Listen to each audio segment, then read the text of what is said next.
Assalamualaikum warahmatullahi wabarakatuh. Hello everyone, how are you today? I hope you are okay. I want to wish you good luck watching the performance of Group 2 from Class C Mathematics Education 2021. Before explaining the material, let's get acquainted with the members in this group. Let's begin.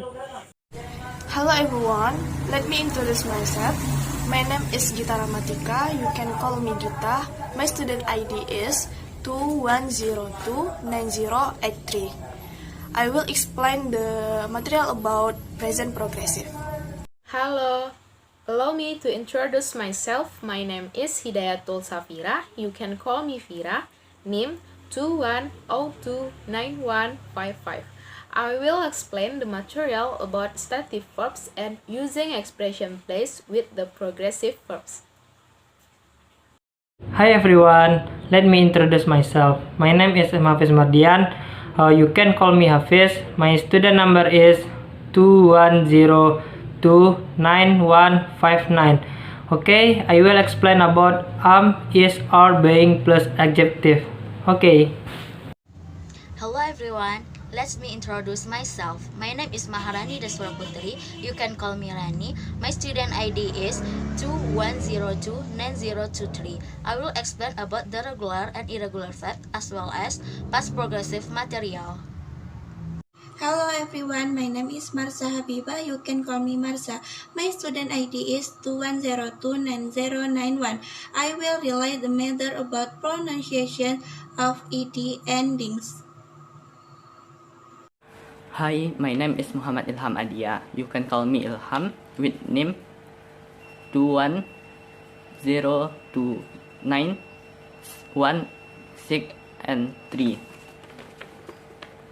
I will explain about irregular verbs and alphabetical list.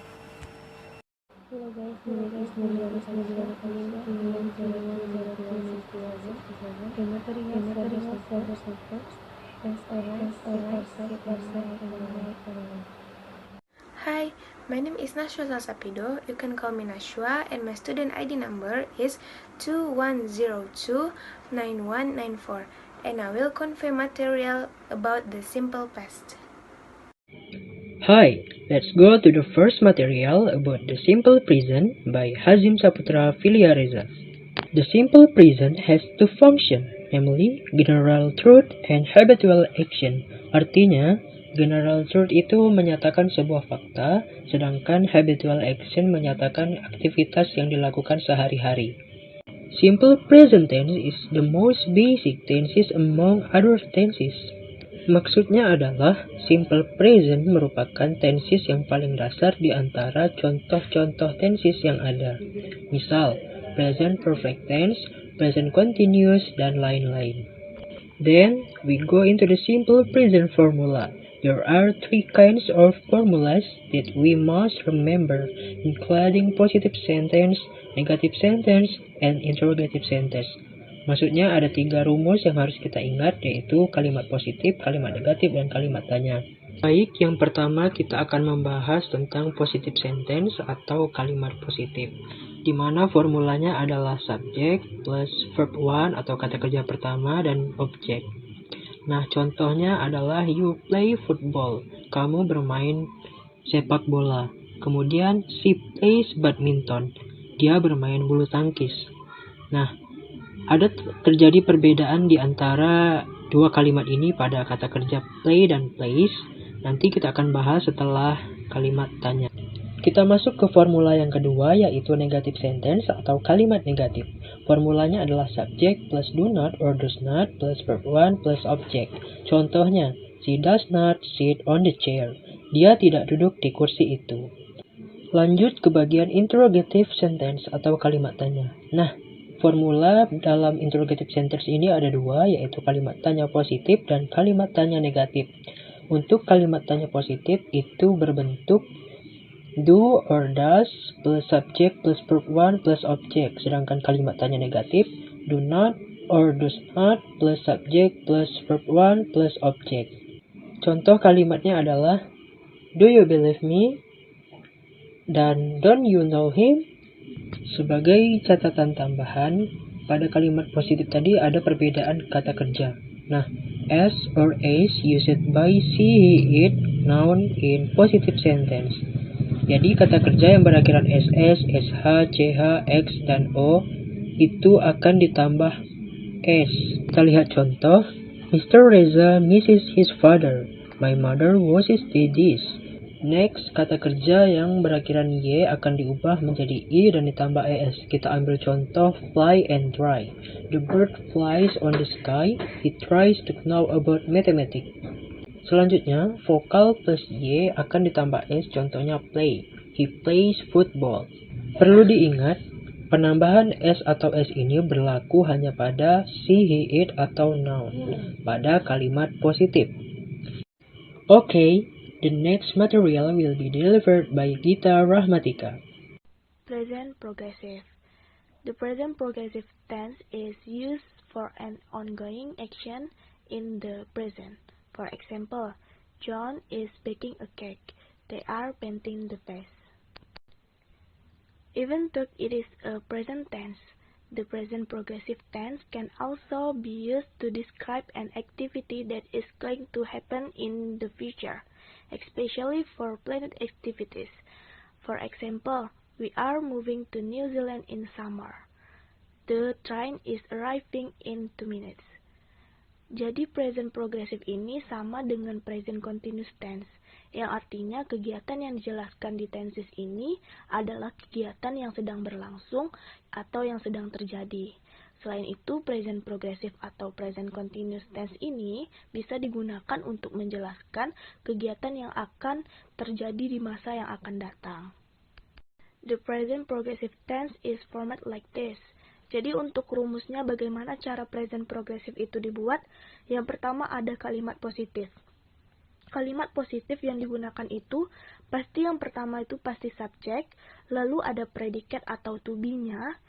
To be-nya ada am, is, are sesuai dengan subjeknya, lalu kata kerjanya yang ditambah ing. Pokoknya kalau dalam continuous atau progressive, every tenses yang pakai kata continuous atau progressive itu selalu menggunakan kata kerja yang diakhiri dengan ing. Misalnya, I'm walking, I'm eating, I'm standing, I'm going outside, seperti itu. Itu untuk rumus yang positif. Kalau rumus yang negatif, itu tuh yang setelah to be-nya ditambahkan not.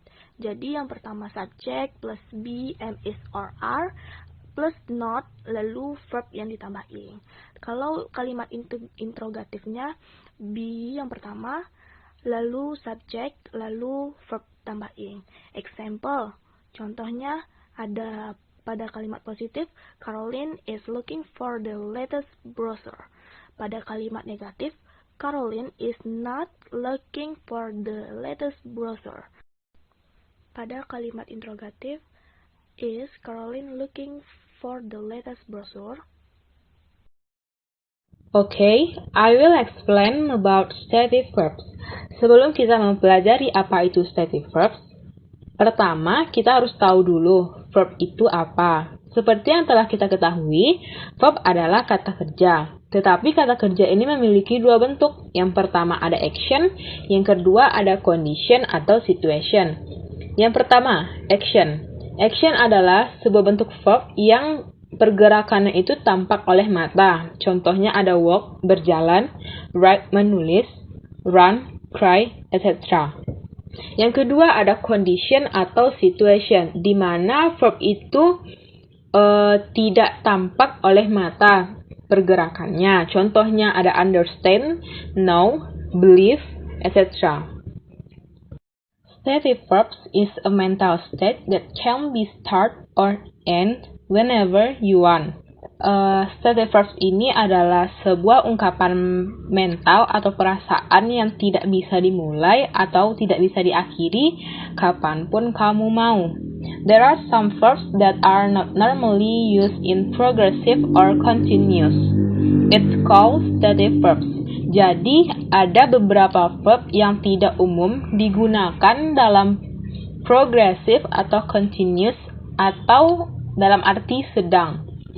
Jadi, stative verbs adalah beberapa verbs yang tidak umum digunakan dalam progressive atau continuous atau sedang. Itu dinamakan stative verbs. Kita sering mendengar bahwa ada verb yang tidak bisa diingkan, tetapi itu artinya bukan tidak bisa diingkan. Semua verb itu bisa diingkan. Tetapi jika dalam makna progresif atau continuous atau sedang, secara makna tidak bisa dipahami atau kurang masuk akal. So, to convey a stative verb, just use simple tense. Jadi untuk mengungkap sebuah stative verb, cukup gunakan simple tense. Common verb that have stative meaning. Beberapa verb yang memiliki arti statis. Verb with an asterisk are like the verb taste. They can have both stative and progressive meanings and uses. Verb dengan tanda asterisk seperti taste itu memiliki dua kegunaan, yaitu stative dan progressive. Di sini telah ada beberapa contoh verb yang mengandung arti statis. Bagian pertama itu ada mental state, yang artinya itu ungkapan mental atau perasaan. Contohnya ada know, ada believe, ada realize, feel, dan lain-lain. Sedangkan untuk verb yang memiliki arti dan kegunaan untuk statis maupun progresif itu contohnya ada think, want, doubt, dan lain-lain. Kelompok yang kedua ada emotional state, yaitu ungkapan emosi. Contohnya ada love, like, appreciate, please, dan lain-lain. Yang ketiga ada possession. Contohnya ada belong, own, have. Yang keempat ada sense perceptions, yaitu dari indera. Contohnya ada taste, see, feel, hear, smell. Dan yang terakhir ada other existing state. Contohnya ada seem, look, appear, sound, dan lain-lain. Other existing state merupakan sebuah ungkapan dalam keadaan lain. Oke, di sini ada dua contoh. Yang pertama ada she's understanding. Ini salah. Kenapa? Padahal polanya sudah benar. Ada subject, to be, dan main verbs, yaitu understanding. Karena memiliki makna tidak bisa dipahami. Jadi, bagaimana untuk mengungkapkan kalimat dia mengerti? Jadi, kita bisa menjadikan kalimat ini menjadi present, yaitu she understands. Ini baru benar. Dan contoh yang kedua ada I have learned mathematics and now I'm understanding. Ini juga salah karena kalimat ini berbentuk present continuous, di mana tidak boleh menambahkan ing pada mental state-nya. Jadi, yang benarnya adalah I have learned mathematics and now I understand. But if the mental state is used as the subject, you can add ing. Tetapi jika kita ingin menggunakan ungkapan mental sebagai subjek, kita bisa menambahkan ing. Contohnya, understanding English is not as easy as talking. Yup, that's all the material stative verbs I can convey. I hope it's easy to understand. The next material will be explained by Hafiz. Okay, next. Is obeying plus adjective. Present progressive tense might also be used with an adjective. The pattern is is obeying plus adjective. Ini mengungkapkan perilaku sementara dan tidak seperti biasanya seseorang. Namun, hanya beberapa kata sifat yang dapat digunakan dengan pola seperti bad, careful, cruel, fair, foolish, funny, generous, good. Dan bentuk lainnya tidak logis, tidak sopan, tidak bertanggung jawab, baik hati, malas, logis, keras, baik, berisik, sabar, menyenangkan, sopan, pendiam, bertanggung jawab, kasar, serius, konyol, tidak adil, tidak baik, dan tidak menyenangkan. Example yang number 1, she is being stupid. 2, they are being mean. 3, I'm being nosy. Okay, Materi selanjutnya akan dibacakan oleh Maharani Desvera Putri. Regular and irregular verb. Jadi kata kerja itu ada dua. Yang pertama itu regular dan kedua itu irregular.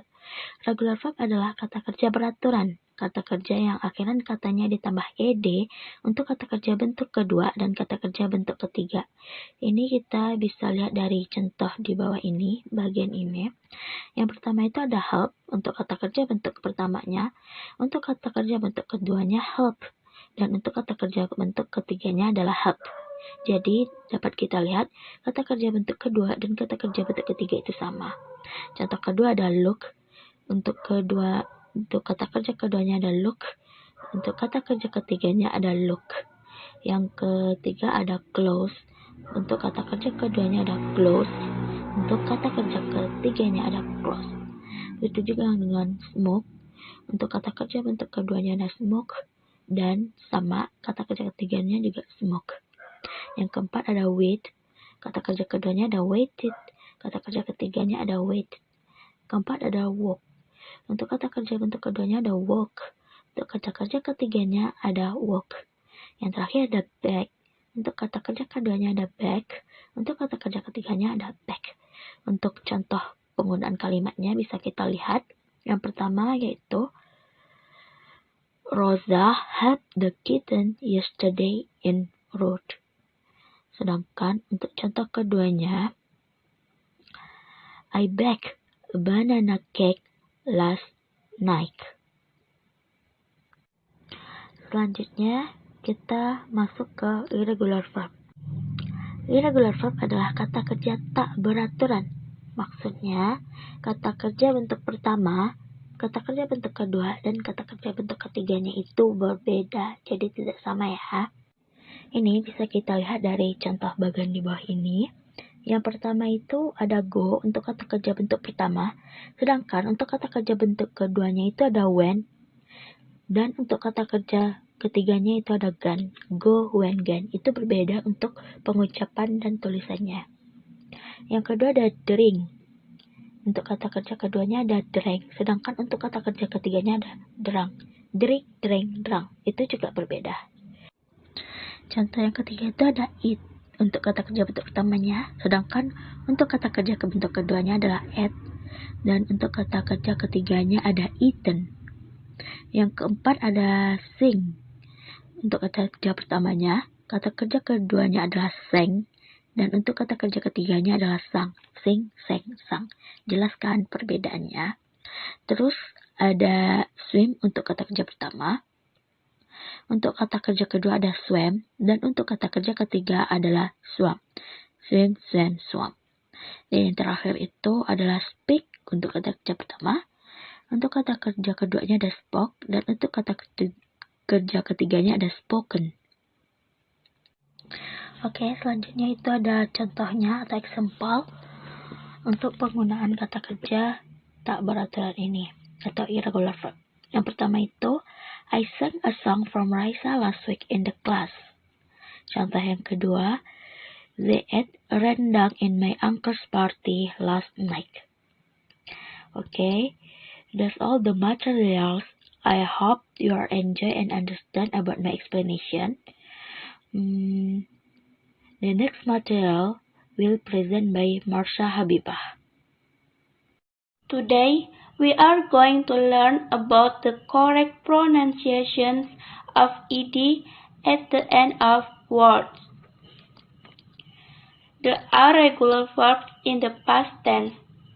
For example, wanted, was, called.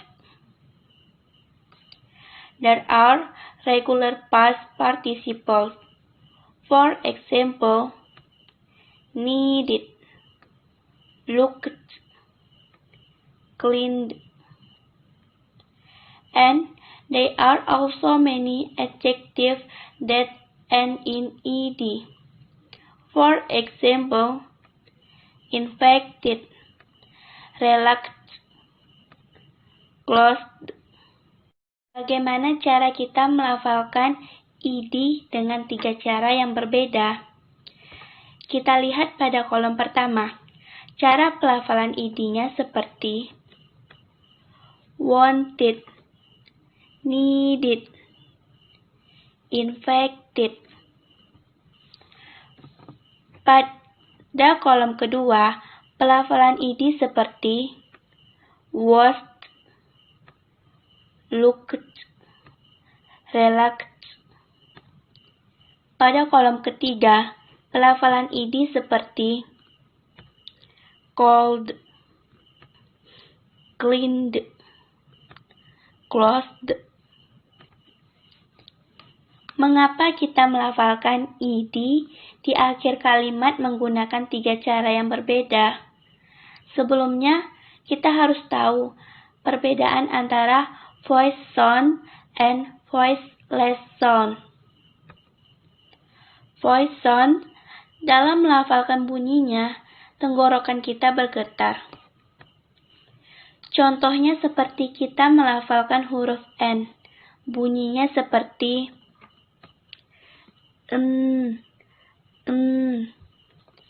Contoh lainnya seperti melafalkan huruf Z. Bunyinya seperti Z. Cara mengetahui apakah pelafalan huruf yang kita lafalkan tersebut berbunyi di tenggorokan adalah dengan meletakkan tangan kita pada tenggorokan kita. Apabila tenggorokan kita bergetar, maka pelafalan huruf tersebut termasuk voice sounds. Kalau voiceless sounds, dalam melafalkan bunyinya berasal dari mulut kita, tetapi tenggorokan kita tidak bergetar. Contohnya seperti melafalkan huruf F. Bunyinya seperti Contoh lainnya seperti melafalkan huruf P. Bunyinya seperti tenggorokan kita tidak bergetar, maka pelafalan huruf tersebut termasuk ke dalam voiceless sounds. Nah, sekarang kita sudah tahu bukan perbedaan antara voice sound dan voiceless sounds. Jadi, sekarang kita bisa melihat tentang pelafalan id yang benar. Kata yang huruf akhirannya T atau D, dalam pelafalannya id itu dibaca. Contohnya, want dibaca wanted, need dibaca needed. Want termasuk one syllable, sedangkan wanted termasuk two syllable. Kata yang huruf akhirannya P, K, F, G, H, S, H, C, H, S, S, C, dan X, dalam pelafalannya id itu dibaca T or C. Contohnya, worst. Next, kata yang huruf akhirannya L, N, R, G,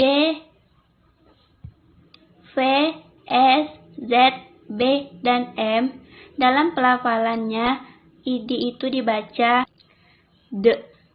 Contohnya, cold, cleaned, washed, and cold itu termasuk ke dalam one syllable, bukan two syllable. Baiklah, sekian materi dari saya. Selanjutnya, materi yang akan disampaikan oleh Muhammad Ilham Adia. Irregular verbs, unalphabetical list. Irregular verbs adalah kata kerja yang tidak beraturan. Maksudnya itu adalah kata kerja pada bentuk past simple atau verbs 2 dan kata kerja past participle. Verbs 3 secara tidak beraturan. Contoh-contoh daftar katanya yaitu yang penyebutan pertama itu dalam bentuk kata kerjanya, yang kedua itu pada bentuk past simple, yang ketiga pada bentuk past participle. Contoh pertama, erase, arose, erasen. Kedua, began, begun, begun. Yang ketiga, catch, caught, caught. Yang keempat, draw, drawn. Yang kelima, eat, ate, eaten. Yang keenam, fall, feel, fallen. Yang ketujuh, go, went, gone. Yang kedelapan, hold, held, held. Yang kesembilan, know, known. Yang ke-10, lay, laid, laid. Yang ke-11, make, met. Yang ke-12, pay, paid. Yang ke-13, quit. Yang ke-14, ring, rang, rung. Yang ke-15, see, saw, seen. Yang ke-16, throw, thrown. Yang ke-17, undertaken. Yang ke-18, wrote, written. Untuk contoh-contoh penggunaan katanya itu yaitu yang pertama, speaker A, do you sit down? Speaker B, yes, I sat down. And you can respond is yes, I did, I sat down. Contoh kedua, speaker A, do you shut the door? Speaker B, no, someone else shut it. Contoh ketiganya itu yaitu speaker A, do you sit down? Speaker B, yes, I sat down. Contoh keempat, speaker A, did the student come to class? Speaker B, yes, they came to class. And the next material will bring by Nabila Nur Aisyah. And thank you. Troublesome verbs: rest or rise, sit or sit, lay or lie. There are two ways to distinguish between this word: A, yesterday meanings, and B, learn which one require direct objects, a noun or pronoun following the verb that receive the action of the verb. I use a combination of these methods. Lie or lie, lying, lay, have a line means to recline or to remain in a fixed position. It needs no object. Example 1. Mrs. Jonas lies down for a nap every morning. Recline. 2. She lay down late yesterday because she had a visitor. And 3. Her book is lying on the nightstand or its reminders. Lay, laying, laid, have laid means to put or place something down. It has an object. Example 1. Lay the dictionary on the desk. Lay means put. Lay what? Lay has an object, the dictionary. 2. I laid the book there yesterday. Laid means put. It has an object, books. 3. The workmen are laying carpet. The men are putting down carpet. Laying has an object, carpet. What makes lay or lie more confusing? Past tense of lie is lay. Rise. Rise, rising, rose, have risen means to rise, to get up, to go up. It doesn't require an object. Example 1. The sun has always risen the east. There is no object. The sun doesn't have someone pushing it up. 2. Like the sun stars rise in the east. Rest. Rest, rising, rest, have rest. Mean to lift up, force up, put up, or to grow a crop. It must have an object. Example 1. Raise your hand if you have a question. Raise means put up. Raise what? Your hand. There is an object, so raise is correct.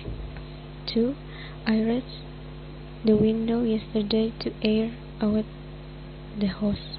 Raise means put up. It has an object, window. Sit. Sit, sitting, sat, have sat means to take or sit or to rest. It doesn't have an object. Example 1. I always sit in the chair. I always rest my body there. Sit what? There is no object.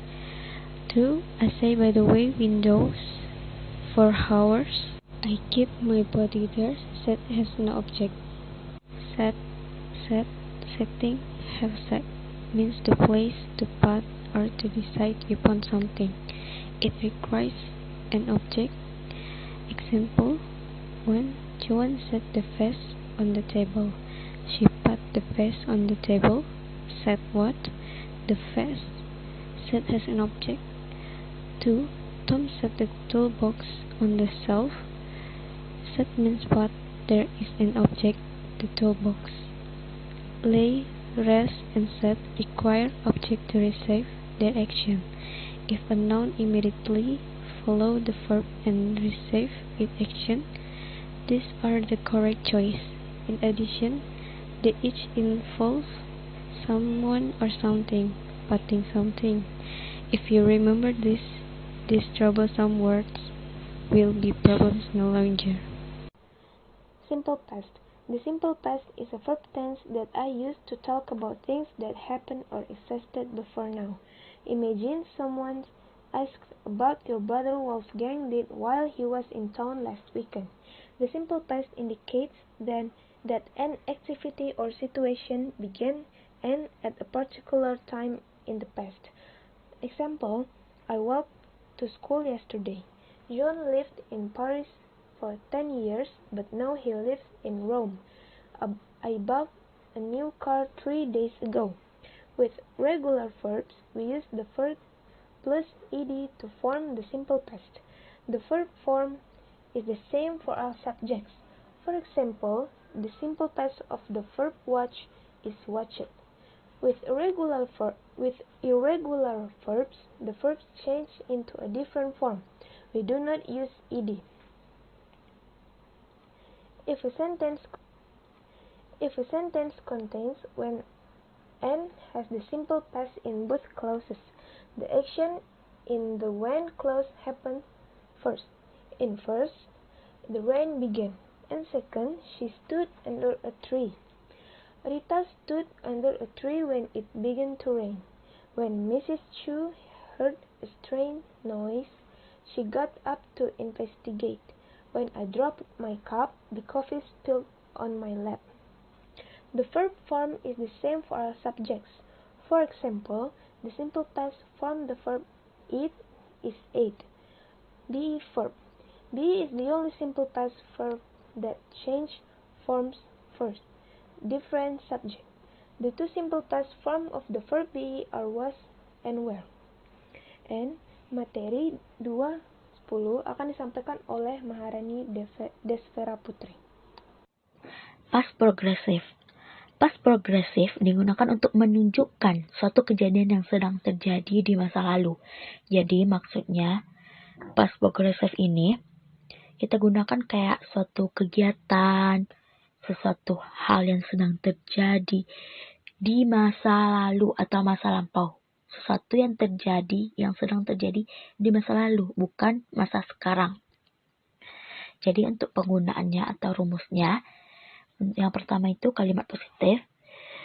Untuk rumusnya, subject ditambah was atau were ditambah verb ditambah ing. Maksudnya kata kerja ditambah ing di belakangnya. Yang kedua untuk kalimat negatifnya, subject ditambah was atau were ditambah noun ditambah verb ditambah ing. Sedangkan untuk kalimat tanyanya, was atau were itu di depan ditambah subject ditambah verb dan ditambah ing. Terus di akhirnya dikasih tandanya. Terus kok itu ada I see, he, it, itu was, kok itu apa sih kegunaannya gitu kan. Jadi kan ditanda di kalimat tanya di atas itu ada was atau were. Jadi kita gunain yang mana sih? Kita gunain was atau were-nya untuk kalimat tunggal atau pernyataan tunggal kayak I see, he, it. Itu kan tunggal ya. Bisa juga kayak benda tapi yang satu aja. Pensil misalnya atau pena, a pen gitu. Kita pakai was nama orang juga tapi kayak dia satu, misalnya hanya Rani, Bibo, Lala, itu kita gunakan was. Sedangkan untuk you, they, we, kita gunakan were. Bisa juga kayak orang, tapi lebih dari satu, kayak 2, 3 misalnya. Lala and Andi, itu kita pakai were. Terus untuk benda-benda yang jamak gitu ya, yang jamak. Kayak books, buku-buku gitu. Novels, novel-novel gitu. Jadi, untuk contohnya bisa kita lihat yang pertama itu pada kalimat positif. I was reading a novel when my mother called me. Maksudnya yaitu, saya sedang membaca novel ketika mama saya memanggil saya gitu. Contoh kedua, we were studying use Zoom when it started to rain. Pada kalimat negatifnya untuk contohnya, she was not cleaning the room last day while her friends came. Contoh kedua, Bima and Andy were not listening when I called them. Maksudnya yaitu Bima dan Andy tidak mendengar ketika saya memanggil mereka. Contoh berikutnya untuk kalimat tanya, was Rani studying at 9 p.m. last night? Dan contoh kedua, was they playing basketball at 4 p.m. yesterday? Okay guys, that's all the material. I hope you enjoy and understand about my explanation. And the next material will present by Hazim Saputra Filiareza. Okay, meet me again Hazim Saputra Filiareza on material using progressive verbs with always to complain.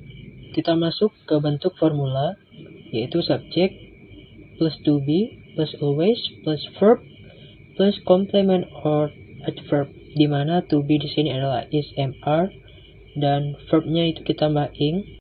Kita masuk ke bentuk yang pertama. Dalam kalimat yang mengacu pada present time atau waktu sekarang, biasanya simple present digunakan dengan always untuk menggambarkan kebiasaan atau aktivitas yang dilakukan sehari-hari. Contohnya adalah Belva always leaves for school at the afternoon. Belva selalu meninggalkan sekolah pada siang hari. Contoh yang kedua, dalam keadaan tertentu, kamu dapat menggunakan present progressive dengan always to complain, yaitu untuk mengungkapkan sebuah kekesalan. Contohnya, Kevin is always leaving his dirty clothes on the floor for me to pick up. Who does he think I am? His maid. Artinya, Kevin selalu meninggalkan pakaian kotornya di lantai untuk saya ambil. Dia pikir saya siapa? Pembantunya. Oke, yang terakhir, selain kata selalu, kata selamanya dan terus-menerus juga dapat digunakan pada present progressive ini untuk menyatakan sebuah kekesalan. Contohnya, Leo is always or forever or constantly picking up Kevin's dirty clothes. Artinya, Leo selalu atau selamanya atau terus-menerus memungut pakaian kotor Kevin. Demikian materi using progressive verb with always to complain. Materi selanjutnya akan dilanjutkan oleh Hidayatul Safira. Well, I will explain about using expression of place with progressive verbs. Menggunakan ekspresi tempat dengan kata kerja progresif. An expression of place can sometimes come between the auxiliary be and the ing verb in a progressive tense. Ekspresi tempat kadang-kadang bisa muncul di antara kata kerja bantu atau be dan ing dalam kalimat progresif. This type of expression is indeed used to emphasize that information about place is the main information. Jenis ekspresi ini memang digunakan untuk menekankan bahwa informasi tentang tempat adalah sebuah informasi yang utama. Information about what is being done is secondary information and is usually used as a supplement. Informasi tentang apa yang dilakukan adalah sebuah informasi samping dan biasanya digunakan hanya sebagai pelengkap saja. Because without that, the information you want to know has been obtained, namely information about the place. Karena Tanpa adanya itu, informasi yang ingin diketahui telah diperoleh, yaitu informasi tentang tempat tersebut. Di sini kita mempunyai contoh yang pertama. What is Budi doing? He's studying in his room. Apa yang dilakukan Budi? Dia belajar di ruangannya. The focus of the question and answer is on Budi activity in progress. Fokus dari sebuah pertanyaan dan jawaban ini adalah pada kegiatan yang tengah Budi lakukan, yaitu belajar plus in his room, di ruangannya. Contoh yang kedua, where's Annie? She's in her room, watching K-drama. Di mana Annie? Dia berada di ruangannya menonton K-drama. The focus of the question and answer is on Annie location.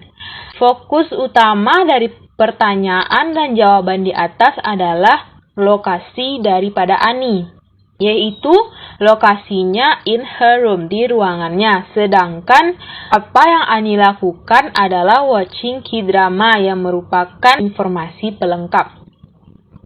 Okay guys, this is the last material presented from group 2. Thank you for your attention and sorry for our mistake. I'm done with wassalamualaikum warahmatullahi wabarakatuh.